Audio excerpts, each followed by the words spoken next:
Good afternoon, good evening, and good morning. Ned here again from Taste Right. And ngayon, may kasama tayong napaka-pogi. Ay!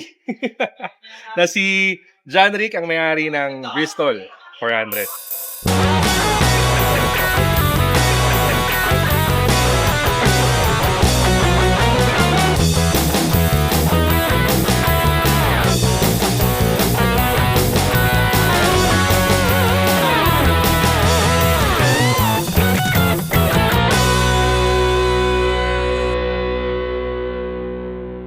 Nakikita nyo sa likod, napakaganda. We're going to talk about this motorcycle.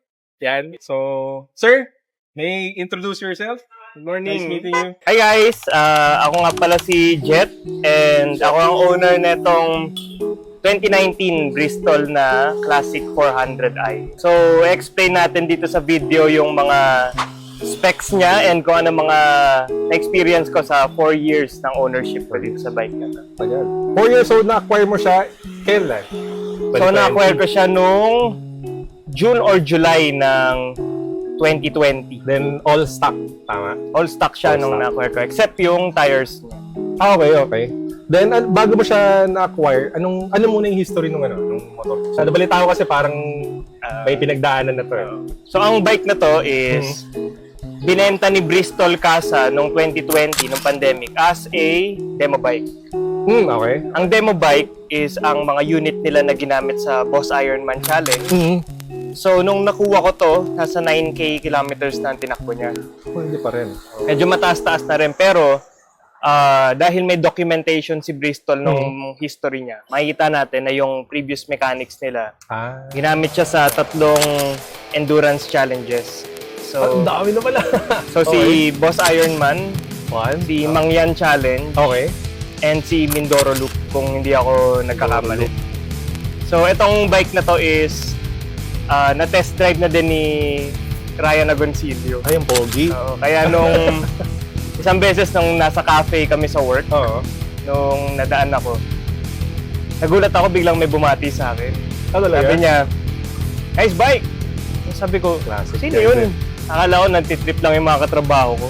Tapos nakita ko, utik yung host sa Itbulaga, ni Ryan Agoncillo. Nung na-acquire mo siya, wala naman siyang mga special na palit, no? Kumari, palit ng gantong CDI. Walang, kumbaga, consider siya as stock, except sa gulong.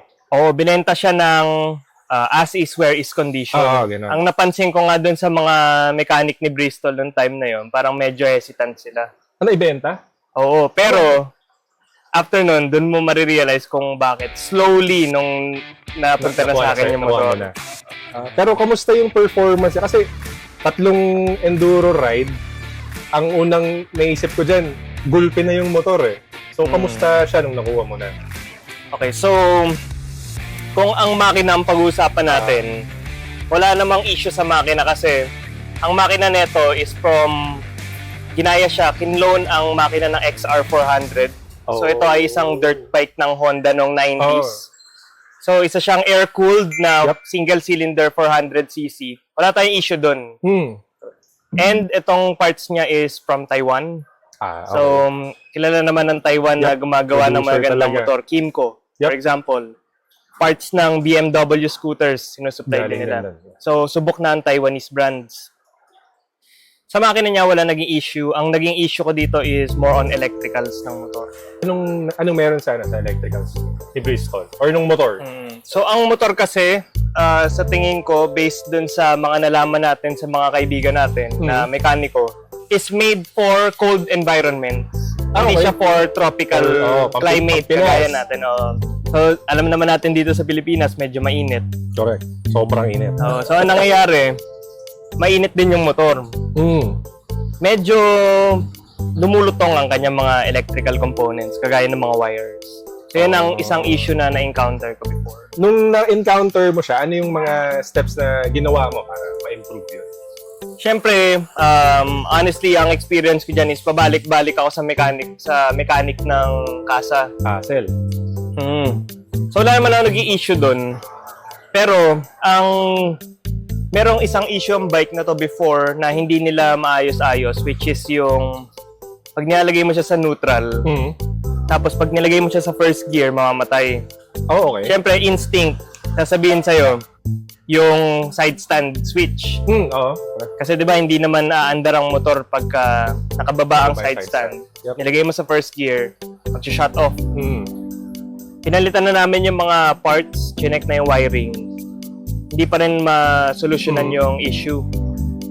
So maybe isa na to sa mga known issue ng bike before nila ibenta, which is hindi na mention.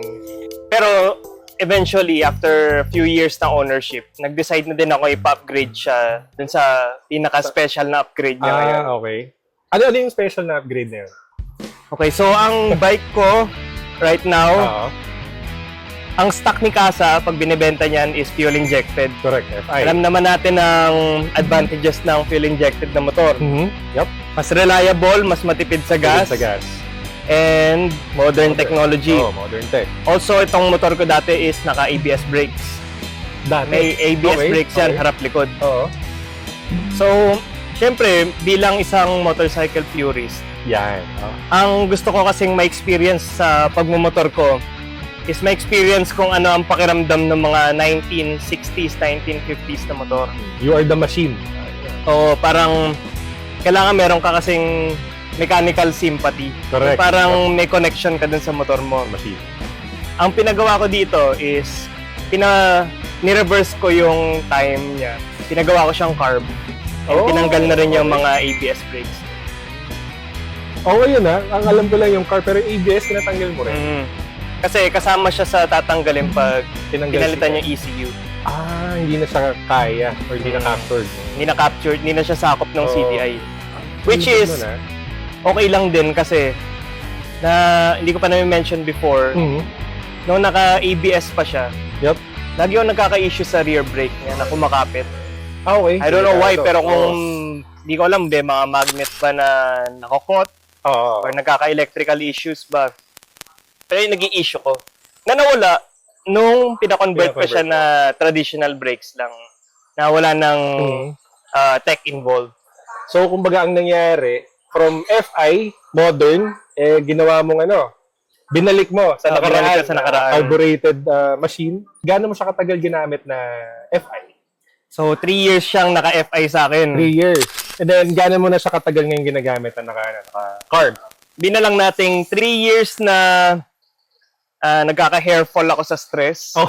Dahil hindi ko alam kung may mangyayaring masama sa akin on the road. Yup. Tapos 1 year na siyang naka-carb. No issues. Kahit Until ngayon. until now. Mas madali siya i-start. Okay. Mas maganda ang throttle response. Ewan ko kung bakit. And ang special dito is isa lang ang mechanic na gumagawa niyan ng conversion na yan. Pag, pwede naman natin i-share, no? Pwede naman natin. Shoutout na. Pwede naman natin shoutout si Konoha Eastside. Si Cora. Sa Marikina. So kung balak nyong pa-upgrade, ewan ko kung upgrade o downgrade ang gusto nyong sabihin, pero si Konoha Eastside kasi, sila yung may research and development ng ng process nito. Sila yung subok na. And babouch ko talaga sila kasi 1 year na akong walang issue. So yun, kung gusto niyo magpa-maintain ng Bristol 400 nyo, pwede nyo i-visit si Konoha Eastside sa Parang Marikina. So you can look for Ricky or Jasper. Regarding sa sa pag-convert, carbureted for a year, kamusta yung personal experience mo compared dati? Well, na-mention mo before, hindi na siya stressful. So, ngayon, ano pang mga benefits ng pagka-carb?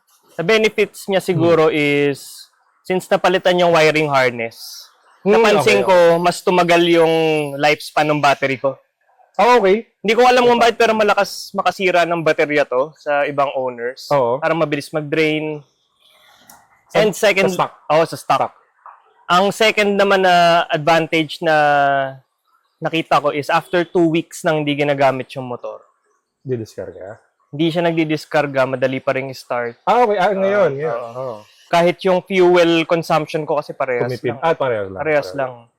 So hindi ko alam kung ano ba ang issue ng previous bike na yon, kung ECU related or hindi ko na din kasi dinig deep kasi nung nalaman ko na si Konoha is nag-o-offer ng ganung ng ganung package. Galing kasi ako sa Keyway 152. Yan, Keyway. Alam nating lahat kung gaano ka-reliable yung Totoo, Keyway na motor. Oo. Yun yung hinanap ko dito nung nag-upgrade ako nung 2020. Na nakuha ko ngayon. Nung Nung nagpa-carb. minodify ko na siya. So yun. So being an owner of Bristol 400 sa 4 na mahabang taon. So paano mo siya maintain? Kasi nasubukan namin siya kanina. Sobrang sarap imaneho. Ang gaan, tapos very responsive yung throttle. Parang for me, ang ganda eh. Parang well-maintained. So, anong sikreto mo sa pag-maintain ng ganyang motor? So, ang secret niyan is every 1,000 to 1,500 kilometers. Okay. Ni-change oil ko na. Ang baba. Ang maganda kasi dito is hindi niya kailangan ng mahal na pyesa para tumakbo. Ang change oil nito para ka lang nagpa-service ng TMX mo. 2 litrong langis kahit Shell Advance lang. Oo. Kano lang yun? 300, 200, mahigit. 280, dalawa. Ang oil filter niya is 4 Kawasaki Barako. Pang So, mga parang small CC. pang-tricycle. Oo, pantra. Isipin mo yun, pan-tricycle. Wala pang 1,000 pesos. Na-maintain mo na to. So, ang isa pang maganda dito is, since naka-carb na siya, magano lang ang labor ng palinis na to, no? palinis ng carb. So, less parts less parts sa motor, less likely na may mag-breakdown. Correct. So, ang magano rin ang ang fuel injection cleaner, throttle body cleaner, ABS cleaning kung sakaling pumalya. So, yun ang best part sa owning ng carb type na Bristol. So, technically, madali siyang i-maintain. So, pag madaling i-maintain, syempre, anong kasunod nun? Masayang paggamit. So, ano bang mga memorable experience mo using this bike? Kasi 4 years din yun. So, ang reason kaya hindi ko talaga ma-let go ang bike na to Oo. is yung sentimental reasons ko. So, itong bike na to is dumaan na sa 3 DGR experiences. Okay. Mhm. So, marami na akong pinagdaanan. Lagi ko siyang ginagamit pag nag-date kami ni Missy. Yan! Ang pinaka-best part kasi ng pag-own ng motor na ganito is hindi yung motor mismo. Ang experience ng hangin, ang experience ng vibration na para kang binabalik ng oras. Alam mo yun, para kang nasa 1960s ulit. So yun ang best part, and syempre yung time na nasi-save mo pagka naka-motor ka. So, mas mabilis na motor, mas marami kang family time pag makauwi ka galing trabaho. Ganda nun, ha? Ganda nun. So, nag-ano ka rin, may mga videos ka rin na sinashare via social media. So, pwede mong i-plug yan dyan, no? Ayan, sige, i-type nyo lang sa YouTube search bar yung pangalan ko. Janrick Jetrobata. Yeah. Makita nyo yung mga review ko before. Pero parang 2020 pa ata yun eh. Pero more to come. Yun, more to come. Babalik na.